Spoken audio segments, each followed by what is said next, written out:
Hey YouTubers, how you doing? It's been a while since I posted any videos to my channel, but with tight work constrictions in the latter part of 2022, my health hasn't been the greatest in the early part of 2023. Starting projects, procrastination, then starting another with procrastination. Well, it's been kind of hectic here for a while. So I just want to take it easy right now, and we could do an unboxing video with new Lionel F3 locomotives and brand new Williams aluminum passenger cars. I attended the Greenberg Toy and Train Show in Edison, New Jersey this past March, and going to the show, I did see some friends and I did see a lot of great deals that I liked. But, can't buy everything, so, everything will still stay on my wish list. However, there were some things that I did like and I did see that I thought was a good price, like these Williams 2-car aluminum passenger cars for $40. So we got the baggage car and the observation car here for $40, and I think that's a great price for both of them.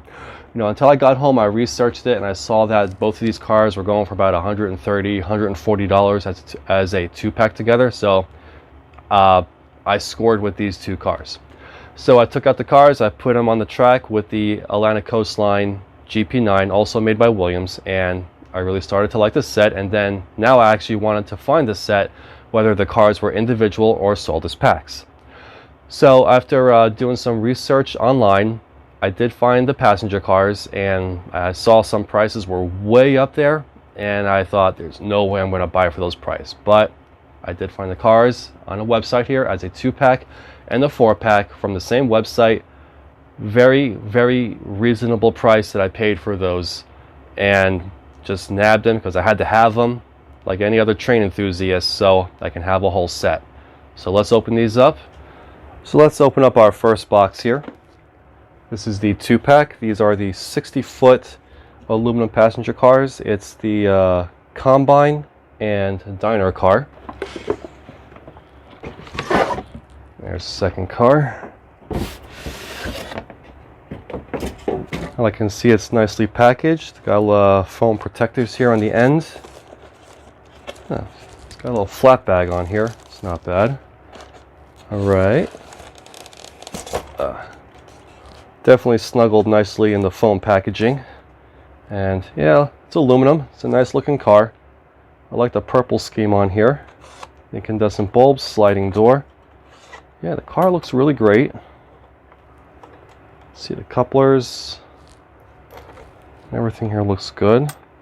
This is a different setup than what I see from Williams. Typically there would be a covering on here, and then there would be a spring that would hold it in place.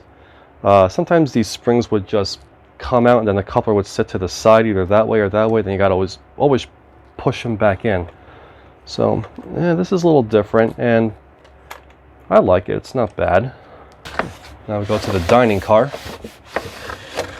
Yeah, again, for this packaging, I guess for these style of cars for their time era, looks like the packaging is all going to be the same. He has a foam back with the flapping plastic on here. Couplers are all going to be the same style here, I guess, for this type of passenger car. Again, I think it's a really nice looking car here, especially with the purple scheme. Okay, so let's open up the rest of the passenger cars.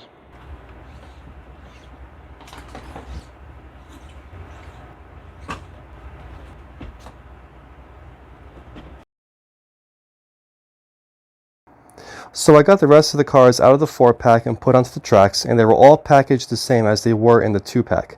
So with the power on, we have all the lights working on the train, and this is a very nice looking set so far. So can't wait to see how the engines are going to look on the tracks too. And in their original shipping box, shown here in this box, is the Lionel Atlantic Coastline F3 ABA combination diesel locomotives. These locomotives are TMCC operational, and they feature the Rail Sounds 2 soundboard. If you are a conventional type of person and you don't like TMCC, these locomotives will operate through a transformer as well too. So all you gotta do is just follow the instructions in the booklet, and you'll have these running in conventional mode in no time.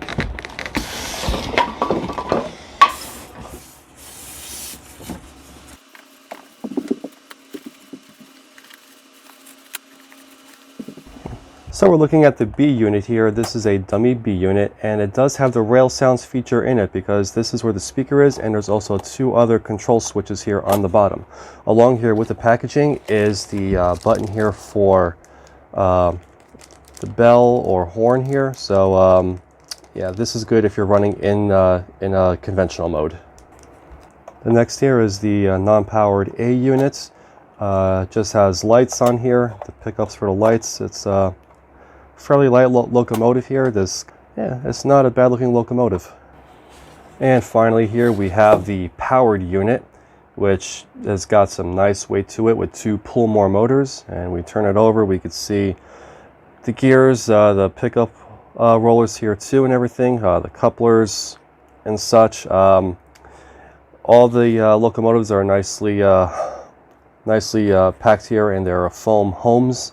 I do notice that the purple here on these Atlantic coastlines are different than the Williams. I don't think it's going to bother me too much. I just want to think that maybe that the engines have not gotten repainted yet as per, I guess, Atlantic coastline. But, you know, maybe I'll just tell it to myself right now. But either way, I think it's great to have a nice new set of locomotives to add to my collection.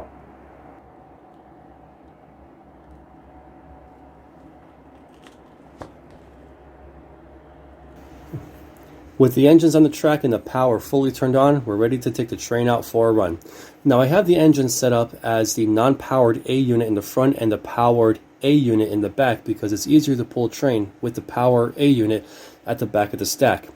I found this out when I first ran my Great Northern set back in 1993 and the Santa Fe War Bonnet set for my celebratory run here on my train table a couple years ago. So I did give this set a prior run just to be familiar with the TMCC controller because this is my first ever TMCC controlled train. I mean, other than along with my Lionel Legacy SD80 Mac, you know, it's my first time having a radio controlled train. So you know, everything here was a learning curve, but it's still new technology for me to learn. But for me, I'm still more of a conventional guy myself. So let's get this train going. So we're going to engage the engine.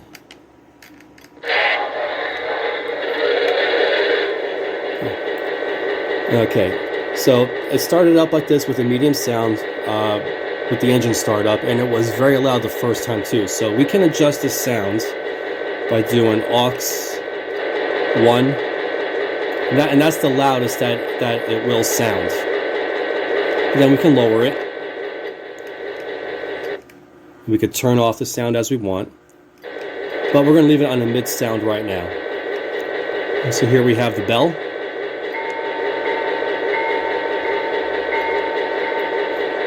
And we have the horn.